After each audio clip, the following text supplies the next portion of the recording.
എന്നെ പറ ബോത്ത് വരും. പിന്നെ ആണുണ്ടോ? ആളുണ്ട്, ആന ഇവിടെ ഉണ്ട്. പിന്നെ സിങ്കൊക്കെ വരും ഇത്ര. നിങ്ങൾ കണ്ട സിംഗം, ഈ സിംഗം സൂര്യ സിംഗം നിങ്ങൾ കാണാ കാണോ ഇത് കൊച്ചു കളിച്ചോ ഹലോ, സിങ്കൊക്കെ വരലുണ്ട്. ഒരു സ്ഥലം നമ്മൾ വിസിറ്റ് ചെയ്യുമ്പോൾ അവിടുത്തെ ഹിസ്റ്ററി, കൾച്ചർ ഒക്കെ അറിയാൻ ഞങ്ങൾ ശ്രമിക്കാറുണ്ട് കേട്ടോ. പിന്നെ പഠിക്കൂല. അശോ, തമിഴും മലയാളമൊക്കെ മിക്സ് ആയോ? ഈ ഫുഡ് എക്സ്പ്ലോർ ചെയ്യുന്ന കൂട്ടത്തിലെ കഴിക്കാൻ ഇറങ്ങിയതാണ് ഈ സംഭവം.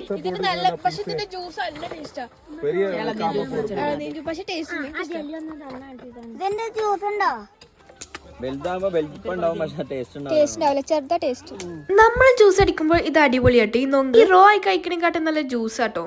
ഒരു വൺ ടൈം എക്സ്പീരിയൻസ്. ചിലവർക്ക് ഇഷ്ടാവും, ചിലവർക്ക് ഇഷ്ടാവില്ല. അത് അങ്ങനെയാണ്.